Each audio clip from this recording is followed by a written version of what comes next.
இந்த யோசேப்பை போல ஒரு விசேஷித்தவனாய் விசேஷித்தவளாய் உன்னை உருவாக்கி இருக்கிறார்.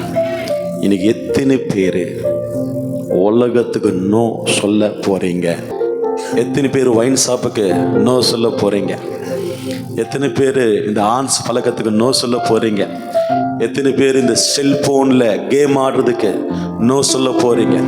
எத்தனை பேர் இந்த செல்போன்ல சகவாசம் பண்றதுக்கு நோ சொல்ல போறீங்க? எத்தனை பேர் இந்த செல்போன்ல படம் பார்க்கறதுக்கு நோ சொல்ல போறீங்க? எத்தனை பேர் இந்த செல்போன்ல நேரத்தை வீணடிக்கிறதுல நோ சொல்ல போறீங்க? எத்தனை பேர் தேவையில்லாத அடிமைத்தன பழக்கங்கள், கஞ்சா பழக்கங்கள், குடி பழக்கங்கள், சிகரெட் பழக்கங்கள், பான்பராக் பழக்கங்களுக்கு நோ சொல்ல போறீங்க? எத்தனை பேர் டிவி சீரியலுக்கு நோ சொல்ல போறீங்க?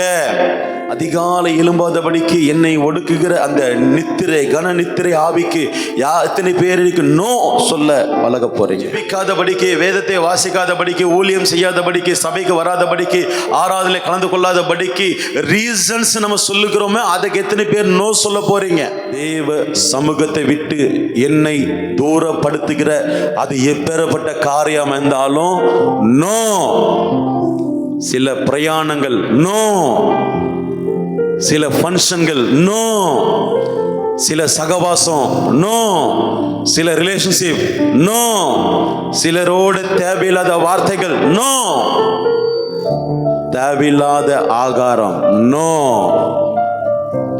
இன்னைக்கு நோ நோ நோ நோ சொல்ல நாம பழகுறோம் அப்படின்னா இன்னைக்கு உங்களுக்கு பரலோகம் எஸ் எஸ் எஸ் எஸ் சொல்றதை நீங்க பார்ப்பீங்க. உங்களுக்கு தெரியுமா, நோ சொன்னா பிரச்சனை இருக்கு, நோ சொன்னா சிறைச்சாலை இருக்கு, நோ சொன்னா குற்றச்சாட்டு இருக்கு, நோ சொன்னா பாவத்தை சுமத்துவாங்க, நோ சொன்னா பழிய சுமத்துவாங்க. ஆனா நாம இந்த நிமிஷத்திலிருந்து நோ சொல்ல பழகிக்கணும். பரவாயில்ல, எந்த பழி வந்தாலும் பரவாயில்ல, எந்த குற்றச்சாட்டு வந்தாலும் பரவாயில்ல, சிறைச்சாலை வந்தாலும் பரவாயில்ல, நம்ம இப்போ நோ சொல்ல பழகிக்கணும்.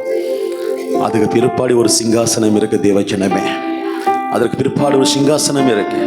தகப்பனை வீட்டு இழந்து 13 வருஷம் அனாதியை கடந்த அடிமை தன்னை வீட்டில் யோசேப்போட பரம தகப்பன் இருந்தார். ஆனால் இன்னைக்கு நீங்களும் நானும் பிதா குமாரன் பரிசுத்த ஆவி நாமத்தினால ரட்சிக்கப்பட்டு வாரா வாரம் திருச்சபைக்கு வந்து மாதமோட ரத்தமும் அப்பமும் புசிக்கிற, அவருடைய வார்த்தையை கேட்கிற, அவருடைய பிரசனத்தை உணர்கிற, அவருடைய அபிஷேகத்தை பெற்றிருக்கிற நம்மோடு கூட இந்த பரம தகப்பன் இல்லாமல் இருப்பாரா? நிச்சயமா இருக்கிறார்.